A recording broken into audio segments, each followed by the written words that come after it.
El Ministerio de Asuntos Exteriores de India rechazó los intentos de China de renombrar lugares en el estado indio de Arunachal Pradesh. China se saltó una reunión confidencial del Grupo de los 20 celebrada en India el domingo, según fuentes. La reunión se realizó en Itanagar, capital de Arunachal Pradesh, estado que China reclama como parte del Tíbet. 20 soldados indios han muerto luchando con tropas chinas en una región fronteriza disputada, según el ejército y fuentes gubernamentales indias. China acaba de lanzar una invasión a India, no con misiles, tanques o tropas, sino con mapas, propaganda y 1000 pequeños cortes. El 12 de mayo, el Ministerio de Asuntos Civiles de China anunció casualmente que estaban cambiando el nombre de 27 lugares diferentes en Arunachal Pradesh, un enorme estado indio que se extiende por casi 90.000 kilómetros cuadrados, un estado que ha sido indiscutiblemente territorio indio durante generaciones. China hizo lo mismo en 2024 y nuevamente en 2023 cuando India organizó una cumbre del G20 de alto perfil en Arunachal Pradesh. Lo hicieron en 2021 después de la visita del vicepresidente de India, M. Venkaya Nayudu, al estado. Incluso lo hicieron en 2017, después de que el Dalai Lama, un líder espiritual al que China detesta profundamente, visitó Arunachal Pradesh. Es evidente el patrón. Cuando India se afirma o realiza un movimiento diplomático significativo en la región, China responde renombrando territorios indios e intentando reclamar su propiedad. Esto parece inofensivo.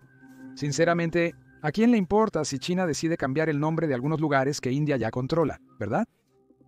Pero ahí es precisamente donde tú y yo podríamos estar equivocándonos enormemente. La historia tiene un significado distinto para cada nación. La mayoría de las naciones miran hacia atrás en su historia para entender su pasado, aprender de sus errores o celebrar sus logros. Pero China ve la historia como un arma. Utilizan la historia estratégicamente, seleccionando cuidadosamente fragmentos que se ajustan a su agenda y borrando cualquier cosa que no les guste o que desafíe sus afirmaciones. Muchos no se percatan, pero reescribir la historia y renombrar territorios es precisamente como China tomó control gradualmente de Tíbet, Mongolia Interior, Turquestán Oriental y Manchuria. Todos estos lugares fueron renombrados silenciosamente, sus historias reescritas pieza por pieza, hasta que el mundo simplemente aceptó que siempre fueron chinos.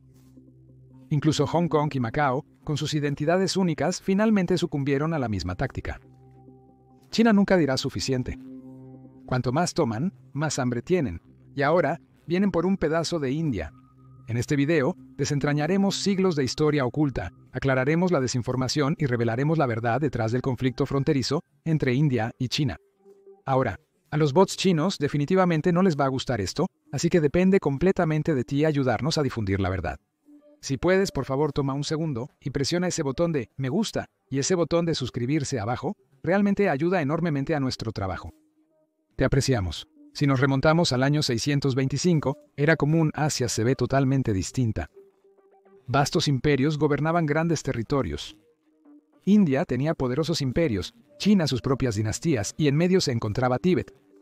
El imperio tibetano era tan masivo que sus fronteras se extendían mucho más allá del Tíbet actual, cubriendo enormes territorios que ahora reconocemos como partes de Ladakh y Arunachal Pradesh en India.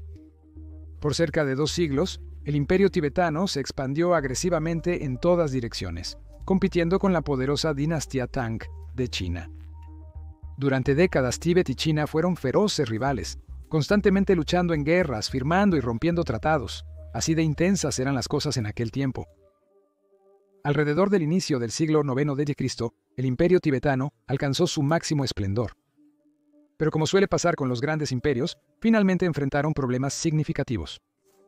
Y el más grande, siendo luchas internas de poder y conflictos reales, los poderosos líderes tibetanos comenzaron a luchar entre sí por el control y el poder, descuidando a sus rivales externos. En el 840, Longdharma, hermano del emperador anterior Ralpachin, se autoproclamó como el nuevo emperador. Tras la misteriosa muerte de Ralpachin, Longdharma aprovechó la oportunidad y rápidamente se apoderó del trono. Pero a diferencia de sus predecesores, quienes apoyaron fuertemente al budismo y lo hicieron florecer en el imperio tibetano, Longdharma tomó el enfoque opuesto. Intentó erradicar agresivamente el budismo, persiguiendo monasterios, templos y monjes. Esto fue un gran shock para toda la región, ya que el budismo se había vuelto muy influyente en el Tíbet bajo los imperios anteriores. Los monasterios eran instituciones ricas y poderosas, con dinero, tierras y gran influencia sobre la vida de las personas comunes. Langdharma estaba persiguiéndolos abiertamente, intentando frenar su poder y acabar con su influencia. Esto generó gran enojo y resentimiento, especialmente entre los monjes, quienes gozaron de privilegios y protección especiales por décadas. Las tensiones seguían aumentando, la ira seguía creciendo. En el año 842 era común, Langdharma fue asesinado por el monje budista Lungpel Gyidorcha. Lamentablemente, la muerte de Langdharma no trajo paz ni estabilidad, sino que desencadenó un caos absoluto. Sin un líder evidente, el imperio tibetano se sumió en una brutal y caótica pugna por el poder. Príncipes, señores de la guerra y gobernantes locales aprovecharon la oportunidad y comenzaron a luchar ferozmente entre sí por poder y dominio. La autoridad central colapsó y repentinamente el poderoso imperio tibetano se fragmentó en territorios rivales, cada uno gobernado por señores de la guerra o príncipes locales. En este punto, Nimegon, el bisnieto de Langdharma, vio una gran oportunidad.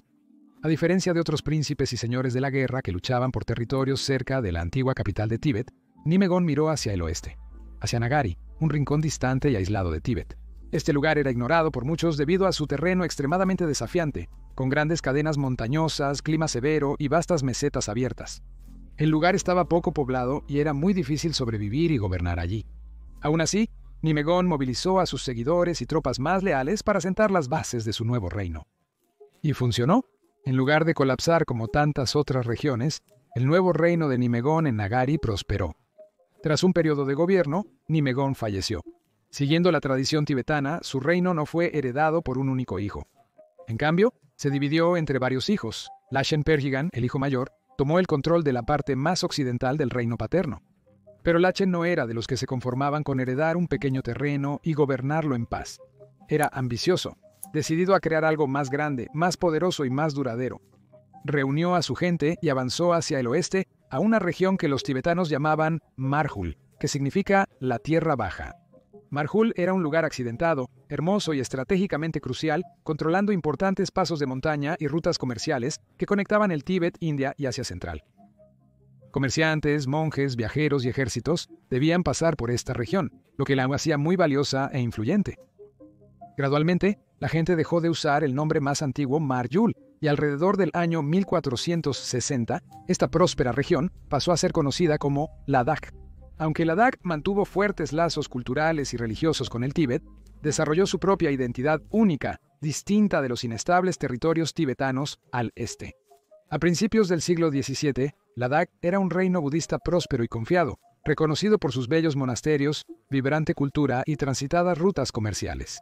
Ladakh forjó lazos estrechos con otros reinos budistas, especialmente Bután, que practicaba una rama distinta del budismo. Bután era el feroz rival político y religioso de Tíbet.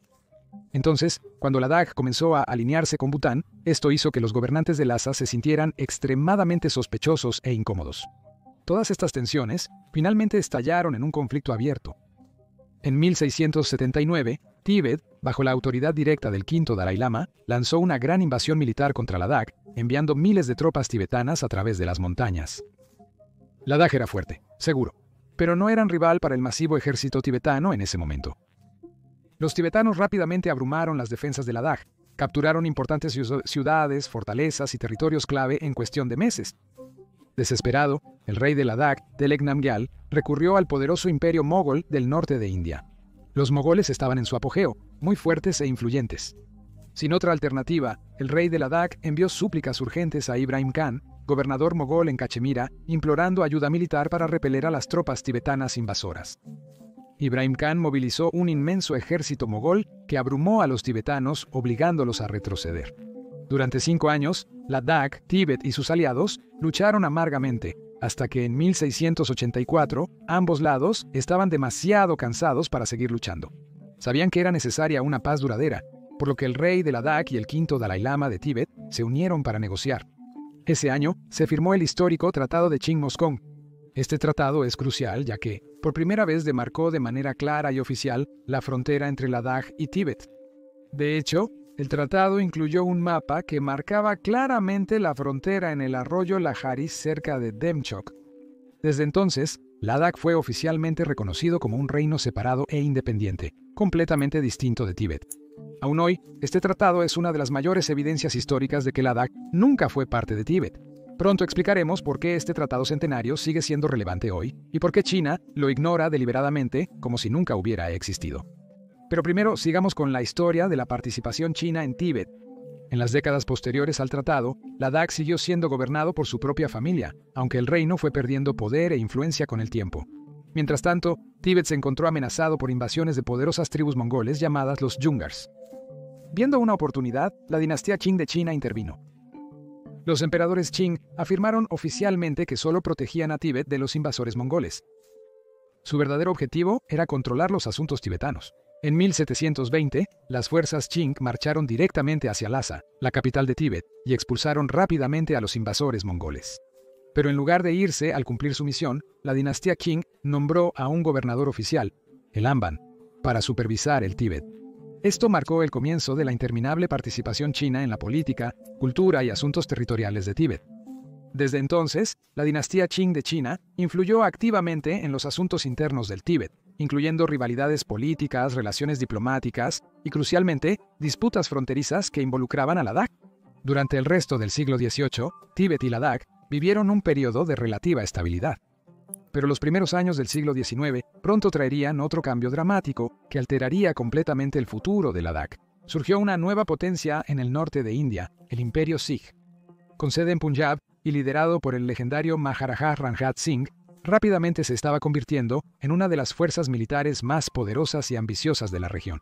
Maharaja Ranjit Singh entendió claramente cuán estratégicamente importante era Ladakh, especialmente porque controlar Ladakh significaba controlar las críticas rutas comerciales de montaña entre India, Tíbet y Asia Central. En 1834, Ranjit Singh escogió a su valiente y confiable general, el legendario comandante Sawarar Singh, para liderar una expedición hacia el norte en Ladakh. Las tropas de Sawarar Singh dominaron velozmente la resistencia local de Ladakh, controlando firmemente la zona. En un periodo muy corto, Ladakh fue firmemente llevado bajo el gobierno de Raja Gulab Singh de Jammu, un poderoso aliado y vasallo del Maharaja Ranjit Singh. Pero Sawarar Singh no se detuvo ahí. Ambicioso, sin miedo y ansioso por una conquista aún mayor, empujó a sus tropas más al norte hacia el propio Tíbet. En 1841, se movilizó para capturar la aislada y estéril, pero estratégicamente vital, meseta de Aksai Chin. En aquel momento, Aksai Chin podría haber parecido vacío y remoto, pero su captura por parte de China prepararía el escenario para una de las mayores disputas territoriales entre la India y China modernas. En aquel entonces, Aksai Chin parecía vacío y remoto, pero capturarlo eventualmente prepararía el escenario para una de las mayores disputas territoriales entre la India y China modernas. Pero las cosas no salieron según el plan de Saraudal Singh. Su ejército marchó hacia las gélidas montañas, enfrentando una feroz e inesperada resistencia. Las fuerzas tibetanas, con apoyo de las tropas chinas Qing, lanzaron un feroz contraataque. El exhausto ejército de Sawada Singh quedó atrapado en un crudo invierno en el Himalaya. En feroces combates en las montañas, el general Sawada Singh fue asesinado durante una sangrienta batalla invernal. Su muerte sumió a su ejército en el caos, y los combates llegaron a un punto muerto sangriento. Ningún bando ganó claramente, y ambos sufrieron grandes pérdidas. Los líderes se dieron cuenta de que continuar luchando era inútil y costoso, por lo que llegaron a regañadientes a la mesa de negociaciones. En septiembre de 1842, firmaron otro acuerdo crucial, el Tratado de Shishol, supervisado de cerca por la China Qing. Al igual que el último, este tratado fue increíblemente importante porque reconfirmó oficialmente las fronteras históricas de Ladakh y reconoció explícitamente a Ladakh como territorio perteneciente al Imperio Dogra de Raja Gulab Singh. Declaró claramente que ni el Tíbet ni Ladakh intentarían expandirse más en las tierras del otro. Pero aquí está lo realmente interesante sobre el Tratado de Shishol. China misma supervisó y aprobó el mismo.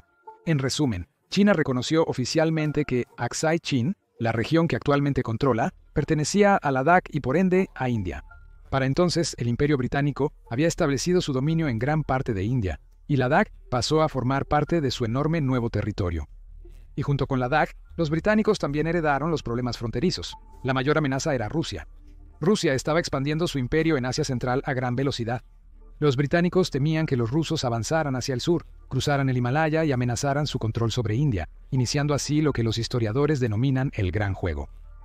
Una seria competencia geopolítica, donde ambos imperios intentaron superar al otro a través de audaces expediciones, espías cuidadosamente colocados disfrazados de monjes y comerciantes, misiones diplomáticas secretas e intensas negociaciones sobre territorios fronterizos remotos.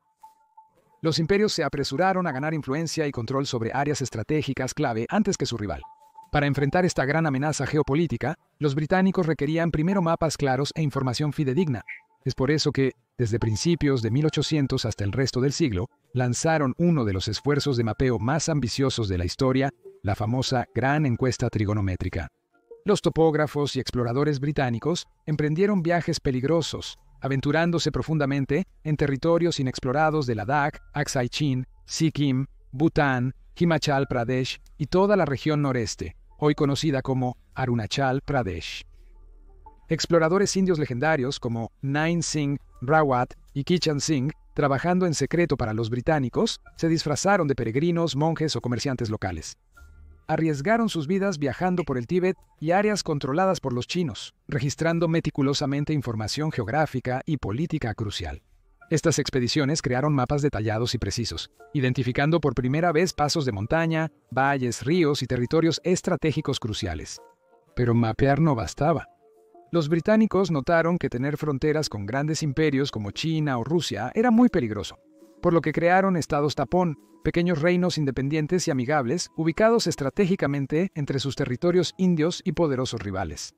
Dos de los estados tampón más importantes fueron Sikkim y Bután. En 1861, Gran Bretaña hizo de Sikkim su protectorado mediante el Tratado de Tumlang, delimitando sus fronteras y controlando sus relaciones exteriores. Esto estableció un pequeño estado amistoso entre la India británica y el Tíbet chino, brindando un escudo defensivo crucial. En 1865, tras un breve conflicto, los británicos firmaron el Tratado de Sinchula con Bután, definiendo claramente sus fronteras y asegurando relaciones pacíficas. Los británicos crearon a Bután y Sikkim como reinos independientes amigables para mantener a China y Rusia lejos de su territorio controlado. Mientras tanto, en Ladakh al oeste, la situación era más complicada, particularmente en la zona de Aksai Chin. En 1865, el topógrafo británico William Johnson propuso la famosa línea Johnson, que situaba claramente todo Aksai Chin dentro de Ladakh y por lo tanto de la India británica.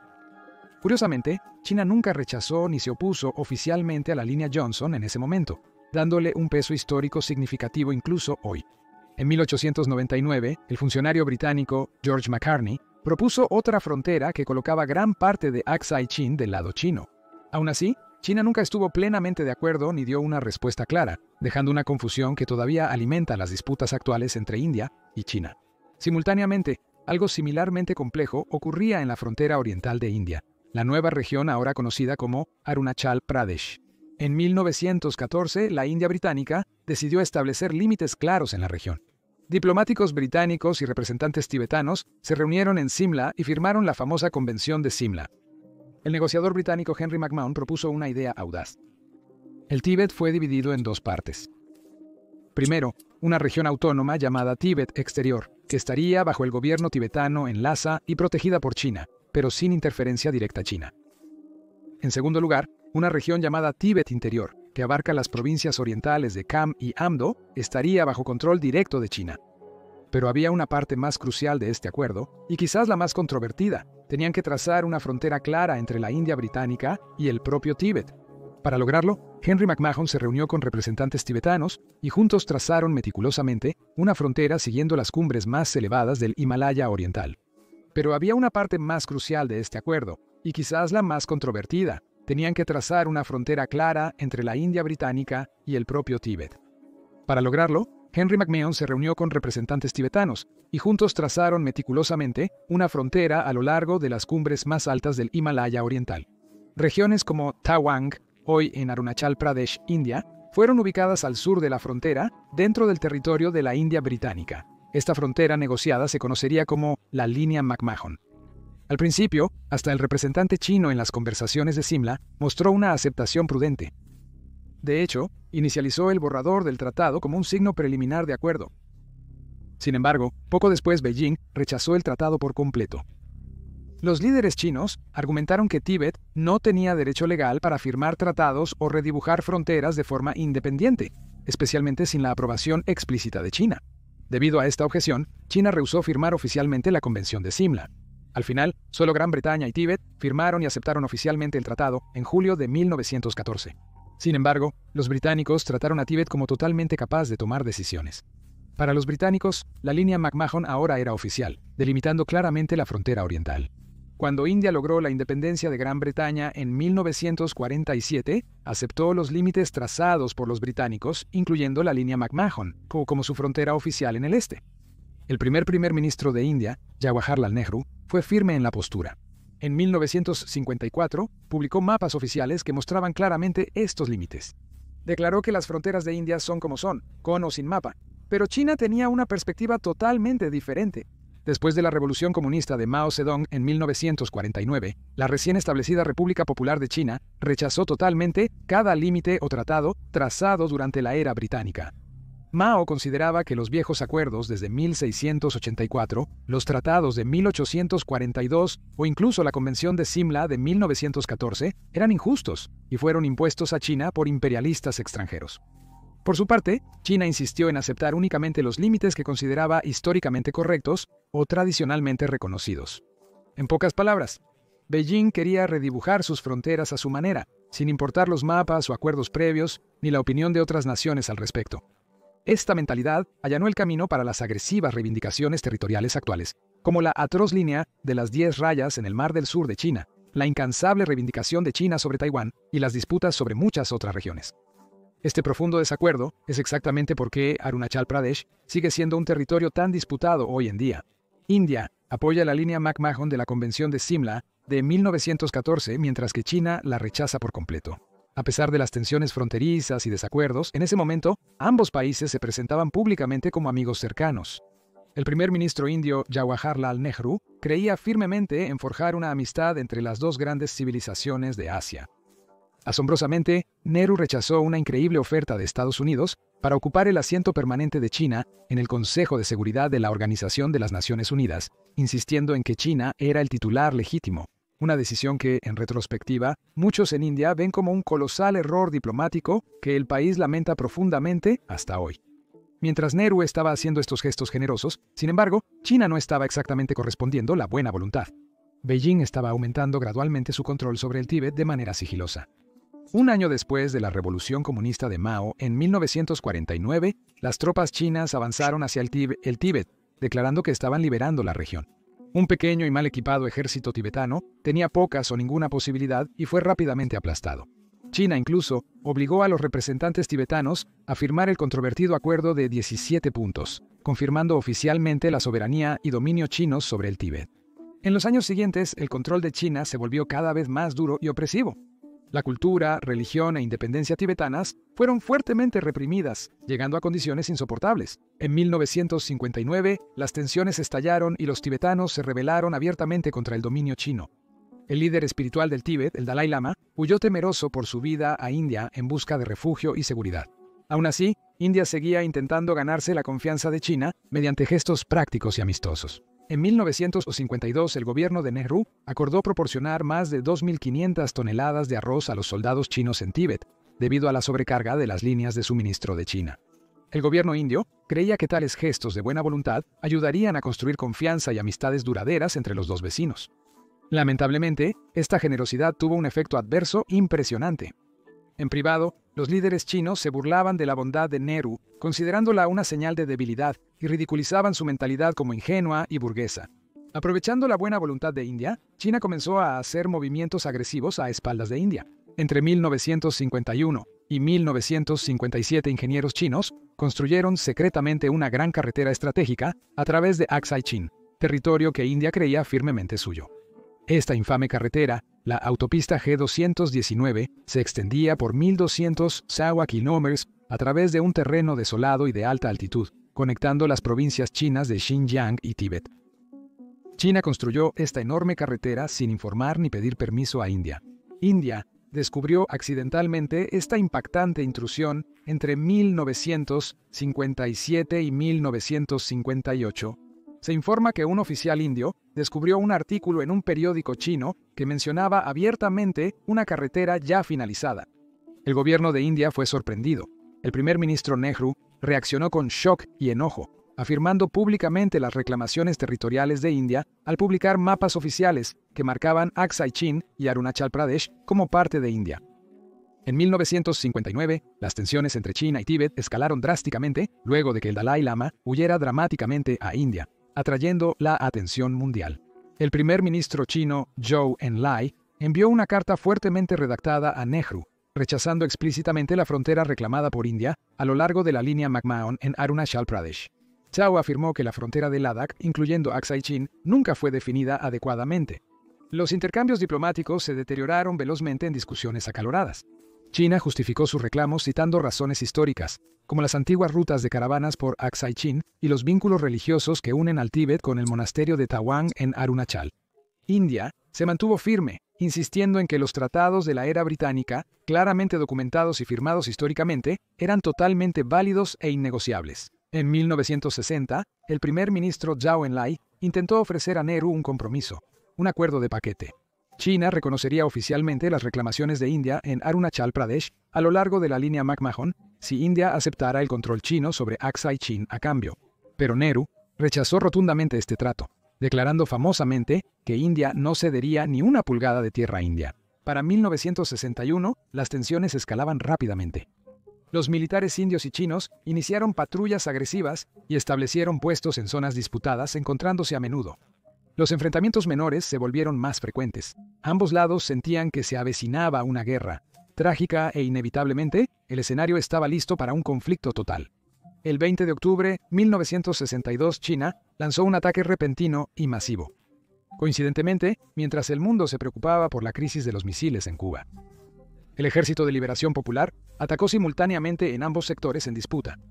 En Aksai Chin y Ladakh, al oeste, las tropas indias estaban aisladas, mal equipadas y en desventaja numérica, por lo que China aseguró rápidamente la meseta de Aksai Chin. Mientras tanto, en el este, oleadas de fuerzas chinas cruzaron la línea McMahon, superando velozmente las posiciones indias en el valle de Nam Kha Chau. A pesar de la heroica resistencia en varias áreas, las fuerzas indias estaban mal preparadas y superadas en número. Avanzaron profundamente en Arunachal, capturando la estratégica ciudad de Tawang. La guerra fue breve pero devastadora. Miles de tropas indias fueron asesinadas o capturadas y la moral se derrumbó. Repentinamente, China declaró un alto al fuego el 21 de noviembre de 1962. Sorprendentemente, retiraron voluntariamente sus tropas de Arunachal Pradesh, retrocediendo detrás de la línea McMahon, permitiendo a India recuperar el control. Pero en el oeste, China mantuvo firmemente el control de Aksai Chin, aproximadamente 38.000 kilómetros cuadrados, nunca lo devolvió a India y todavía lo mantienen hoy. En este punto, nació el término la línea de control actual, el línea de control actual. Esta se convirtió en la frontera militar de facto, donde ambos ejércitos se detuvieron al final del conflicto. Sin embargo, esta línea de control actual nunca fue oficialmente acordado ni demarcado. India y China tienen percepciones distintas sobre la ubicación exacta y longitud de la línea fronteriza, lo que provoca conflictos periódicos en sus tramos indefinidos.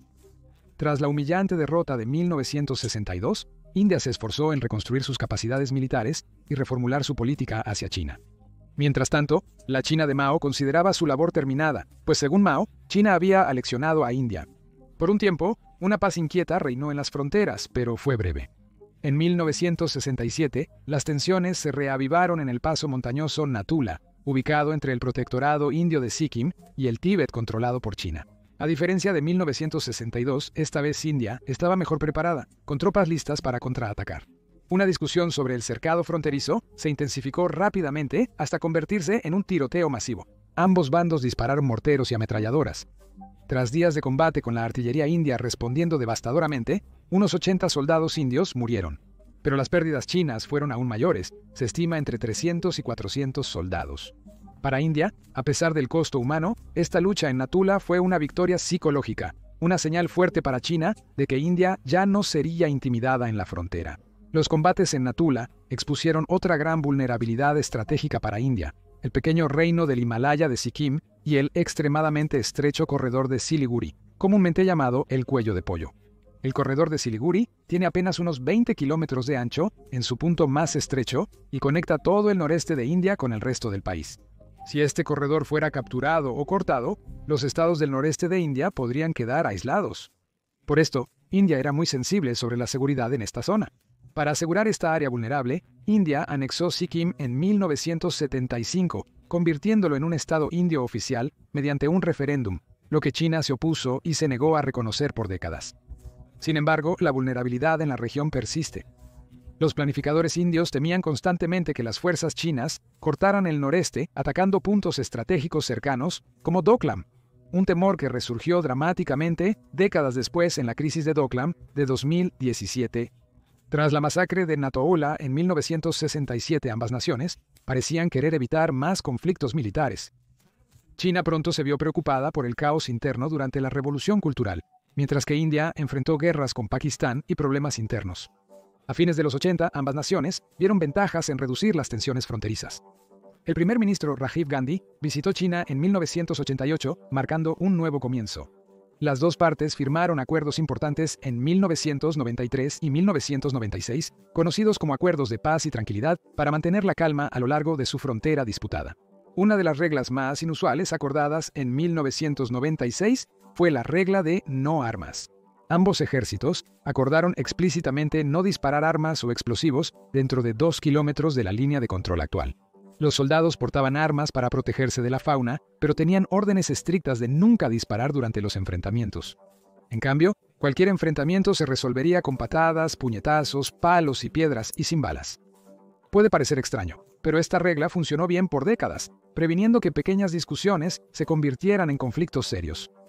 Mientras tanto, durante los años 90 y 2000, China mejoró constantemente su posición a lo largo de la frontera en disputa. Realizaron una gran construcción de infraestructuras, creando nuevas carreteras, bases aéreas, líneas ferroviarias como el ferrocarril Qinghai-Tíbet hasta Lhasa en 2006 y pueblos fronterizos que podrían servir para propósitos militares. Esta gran infraestructura permitió a China desplazar soldados y equipos velozmente por la línea de control actual. Por otro lado, India se quedó terriblemente atrás. Las carreteras fronterizas de India permanecieron en mal estado o inexistentes, en parte por un diseño intencional para ralentizar una posible invasión china y en parte por ineficiencias burocráticas, preocupaciones ambientales y problemas políticos típicos de una democracia. Por años, analistas indios advirtieron sobre este desequilibrio y presionaron al gobierno a ponerse al día. Frecuentemente, las tropas indias tardaban días en llegar a zonas fronterizas críticas a las que los soldados chinos podían arribar en horas. India se percató de esta brecha a finales de los 2000 y 2010, invirtiendo miles de millones en mejorar las carreteras fronterizas a través de la Organización de Carreteras Fronterizas. Pero el problema mayor que la brecha de infraestructura fue la astuta estrategia de China en la frontera, algo que la gente llamaba rebanado de salami. En lugar de lanzar una invasión grande y obvia, China iría desgastando lentamente y con cuidado los territorios fronterizos poco a poco, tomando pequeñas rebanadas de tierra a la vez. El Ejército de Liberación Popular avanzaría levemente, bloqueando el acceso de patrullas indias o pastores locales a ciertas zonas, y luego reclamarían estas áreas como si siempre hubieran sido de China. Con el tiempo, esas pequeñas rebanadas se acumularon considerablemente. Previo al fatal choque en el Valle de Galwan a inicios de 2020, observadores indios ya advertían que China había movido gradualmente la línea de control actual hacia el oeste en varias zonas. Según un informe interno, las fuerzas indias perdieron el acceso regular a 26 de los 65 puntos de patrullaje tradicionales en Ladakh Oriental. Con el tiempo, las tropas chinas bloquearon gradualmente las rutas de patrullaje indias, creando las llamadas zonas de amortiguamiento, que ahora son áreas controladas por China, aunque históricamente eran patrulladas libremente por soldados indios. Áreas estratégicas clave, como las llanuras de Depsang, donde no se ha permitido patrullas indias desde 2013, y sitios cerca de Pangong Tso y Gorga, pasaron silenciosamente a estar fuera del control de India, convirtiéndose en zonas prohibidas. La táctica de China de renombrar territorios indios y reescribir la historia, combinada con esto, está gestando una tormenta perfecta en la frontera. No es cuestión de si China atacará de nuevo, sino de cuándo. Y dado que ambos gigantes asiáticos poseen arsenales nucleares, no se puede predecir si o cuándo un nuevo conflicto podría escalar peligrosamente cerca de un punto de ruptura. Es crucial reconocer que la invasión gradual de China no siempre es pacífica. Considere Doklam en 2017, que como mencionamos pasó por alto el vulnerable cuello de pollo de India. Cuando las tropas chinas comenzaron de repente a extender una carretera en Doklam, un territorio que Bután dice que es suyo, India intervino inmediatamente a petición de Bután. Los soldados indios bloquearon a la cuadrilla de construcción. Los ejércitos permanecieron a metros de distancia, frente a frente, por más de 2 meses. La situación fue muy tensa y casi desembocó en un conflicto total. Al final, la presión diplomática obligó a ambas partes a retroceder. China paró la construcción e India se retiró. En 2020, mientras el mundo luchaba contra el coronavirus disease 2019, China movilizó sigilosamente miles de soldados hacia varios puntos clave en Ladakh Oriental. Inició cerca del lago Pangong Tso, donde los ejércitos patrullaban frecuentemente crestas conocidas como dedos. China de repente avanzó, bloqueando a los soldados indios de patrullar sus rutas habituales. Avances chinos similares ocurrieron en otras áreas críticas como Gorga, Hot Springs y Depsang. India envió refuerzos rápidamente, provocando un tenso enfrentamiento. El 15 de junio de 2020, las tensiones aumentaron en el valle de Galwan. Los soldados lucharon con manos desnudas, piedras, palos con alambre de púas y varillas metálicas con clavos. Para la mañana, 20 soldados indios estaban muertos. China admitió oficialmente solo 4 muertes, pero reportes independientes señalaron que sus pérdidas superaron las 40. Galwan conmocionó profundamente y enfureció a India, destrozando cualquier confianza restante. Aunque el gobierno intentó evitar la escalada, la indignación pública obligó a India a endurecer su postura. Después de Galwan, India y China llevaron a cabo múltiples negociaciones. Acordaron separarse parcialmente y crear zonas de amortiguamiento. Pero como mencioné antes, estas áreas terminaron siendo más problemáticas para India.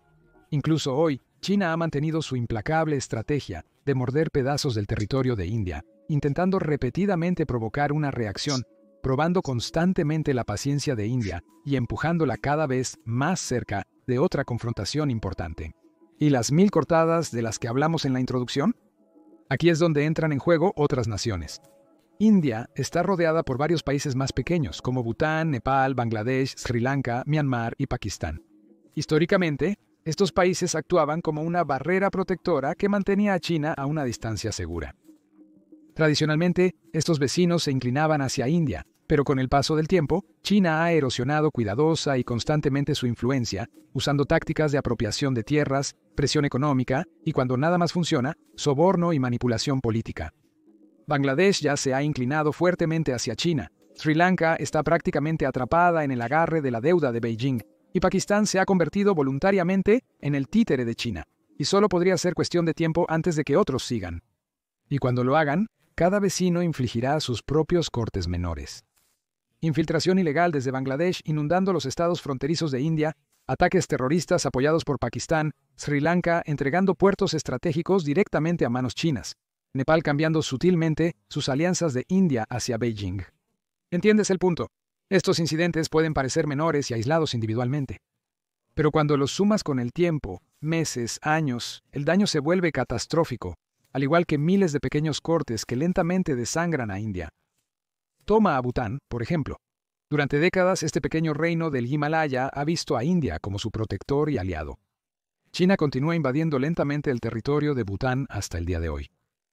Imágenes satelitales e informes filtrados revelan que China está construyendo en secreto aldeas, puestos militares e infraestructura en el interior de Bután. Áreas centrales para la identidad cultural de Bután, como el sagrado valle de Bayul Kempochong, ahora tienen banderas chinas ondeando sobre ellas. Bután, con su pequeño ejército y recursos limitados, no puede hacer más que protestar. Nepal ha estado culturalmente cerca y políticamente alineado con India a lo largo de la historia. Pero en la última década, la presencia de Beijing en Nepal ha crecido tremendamente. El dinero chino ahora financia autopistas, aeropuertos, plantas de energía y otros proyectos de infraestructura en Nepal. Los líderes nepalíes frecuentemente se inclinan hacia China, cediendo ante la presión de Beijing, incluso reprimiendo a los refugiados tibetanos dentro de sus fronteras, para mantener contenta a China. También ha habido informes de una tranquila invasión china en territorio nepalí.